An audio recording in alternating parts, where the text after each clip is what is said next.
He was Britain's commander-in-chief on the Western Front for most of the First World War. To some, he was a butcher and a bungler, the man who willingly sent a generation of young men to their deaths. He presided over the bloodiest day in British military history. He is Field Marshal Sir Douglas Haig. I'm Major Gordon Corrigan. I've always been fascinated by military leadership. To me, Haig was a brilliant soldier. He was a master of organisation and planning and a visionary champion of new technology.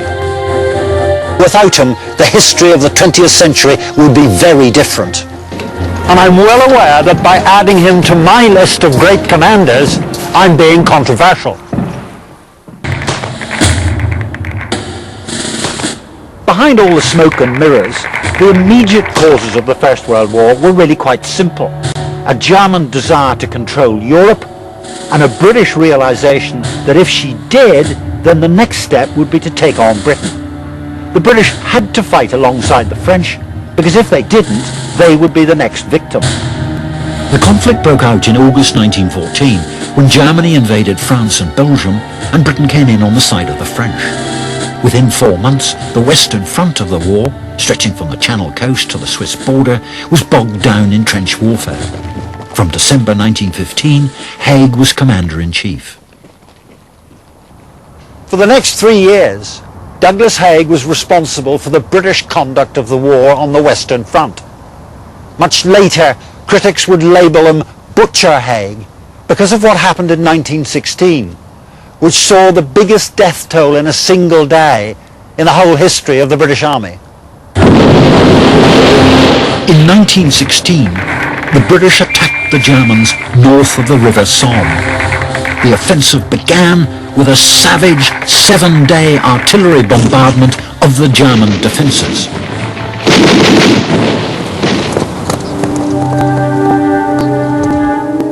In the early morning of the 1st of July, 60,000 British soldiers, laden down with their packs and their gas masks, their rifles and their ammunition, and warmed up by a tablespoonful of rum each, climbed out of their trenches and formed up in their lines along a 14-mile front right across this area.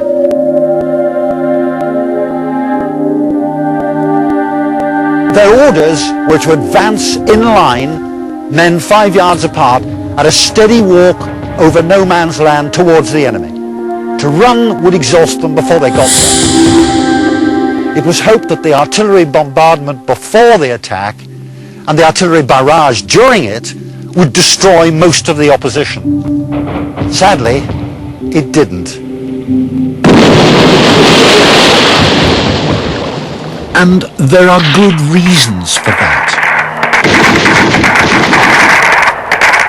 This is Wye Ravine. It's a huge natural feature that the Germans incorporated into their frontline defences. They could shelter way down here, relatively immune to the effects of the British artillery bombardment. But when the artillery stopped, as it had to, it then became a race.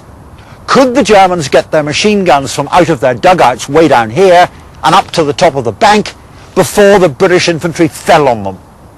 What happened next has given some critics the excuse to call Haig incompetent and unfeeling. I couldn't disagree more. All the evidence actually points in quite the opposite direction.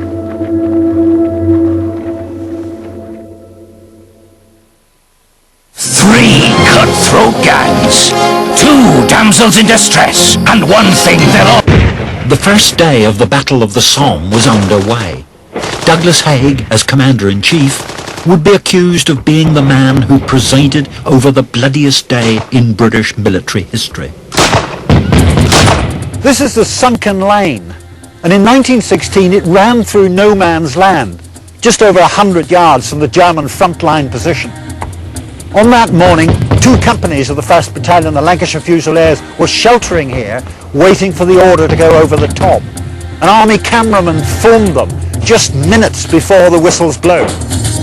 The Lancashire Fusiliers scrambled up the bank.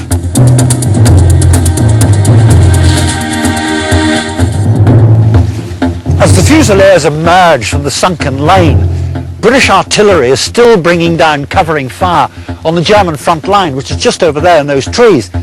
But as the Fusiliers get to about here, that artillery has to stop, otherwise it's going to kill our own men. And that's the point when the German machine guns start opening fire from their front line. And at that sort of range, it's a turkey shoot. In the extreme south of the British front line, all the objectives were taken, some with the help of the French, but on the northern flank, it was a catastrophe of unprecedented proportions.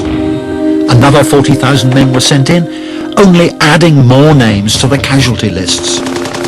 Haig is often accused of not caring about his men, but there's plenty of evidence that proves the opposite. Avril Williams runs this guest house at Auchinville on the former British front line. 12 years ago, she made a remarkable discovery, and ever since, she's researched what life was actually like for Haig's men. So, Avril, how do you know that this was a stretcher bearer's post? They left graffiti, and we traced the names and found that they were stretcher bearers.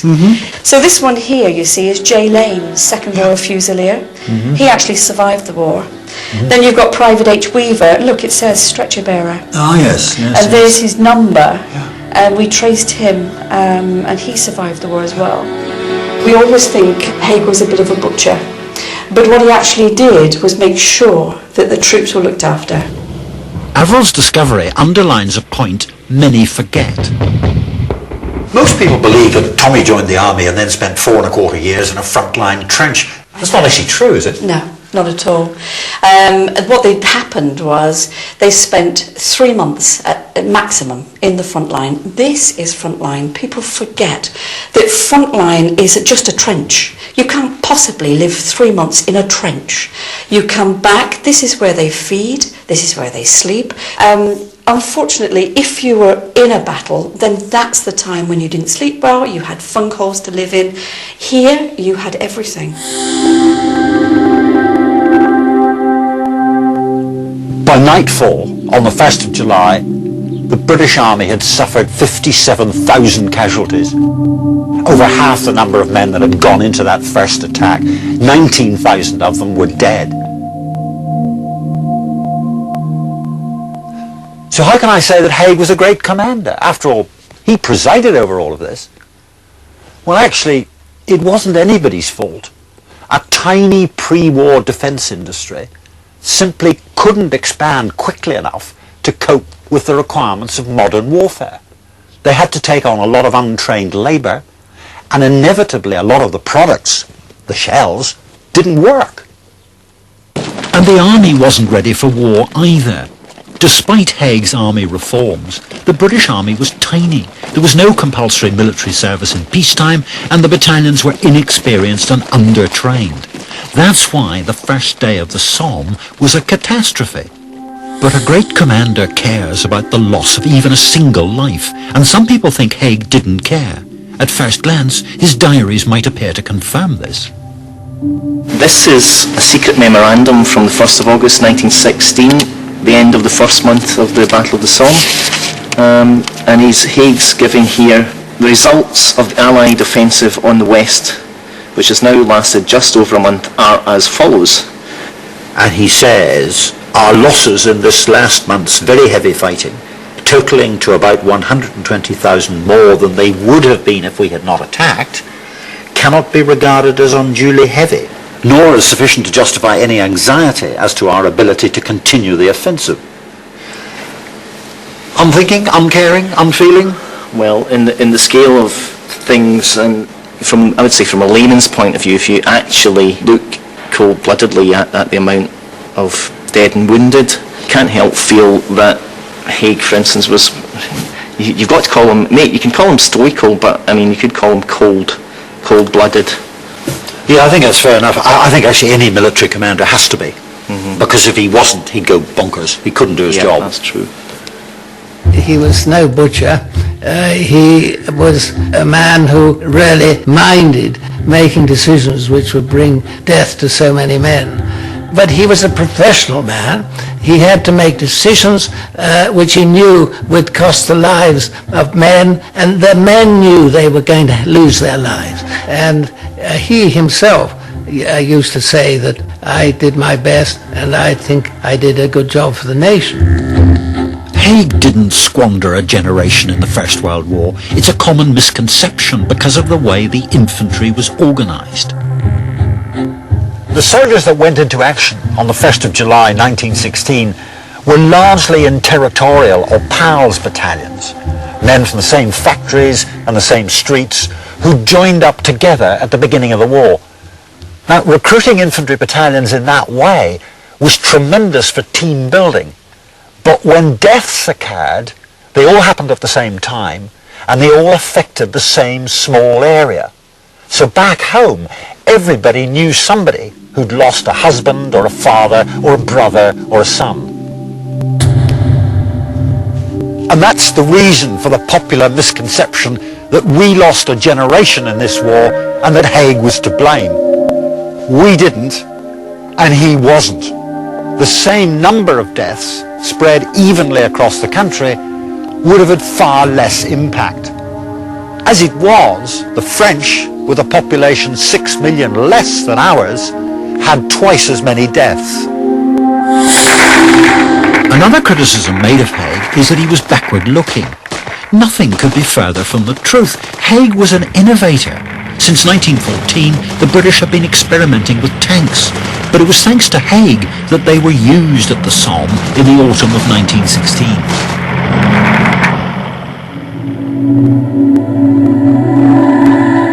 How important were tanks to eventual Allied victory in this war? The tanks probably have changed the face of the war, and they make the war shorter. It was the key of the success because it was the only way to break the barbed wire and to cross the trenches without too much casualties. This British tank was shelled and then abandoned in 1917 and discovered over 80 years later buried in a field.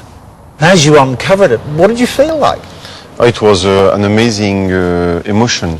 Never I was sure to be able to find a so complete monument of history. Do we know what happened to the crew? She received 5 direct hits, which stopped her and killed 4 of his crew. 4 others survived, including the tank commander. And the tank commander was able to bring back his 3 men, and for his bravery he was awarded the Military Cross. By 1918, just 2 years after the Somme, the British had become better fighters than the Germans. Haig had learned from his mistakes, and that's the mark of a great commander. He kept his nerve and a belief that we would win the war. It was Haig who spearheaded the introduction of technology to the Western Front. He integrated tanks and aircraft with the troops on the ground to eventually drive through the German defences. By November, the Germans had had enough. Faced with defeat on the battlefield and revolution at home, they pleaded for peace. The guns fell silent at 1100 hours on the 11th of November 1918. It was Haig's victory. Haig's war didn't end there. What's often forgotten today is how he spent the remaining 10 years of his life. This is the Lady Haig poppy factory in Edinburgh, set up by the Haig family. At the end of the war, Haig refused to accept a peerage until the government did something for disabled ex-servicemen, which eventually and reluctantly they did. It's not generally known that for the rest of his life, Haig put all his prestige and all his influence towards the welfare of ex-servicemen. After the war, he went on working terribly hard, looking after ex-servicemen, looking after the disabled, going around raising money for the Legion. Really a very full program, and it was a tremendous strain, the responsibilities and the decisions that had to be made. For a fairly tired, sick man, I think that was the final straw. I was just about to be 10 when he died, but I can only remember him as a terribly wonderful, kind father, and I missed him dreadfully and still miss him.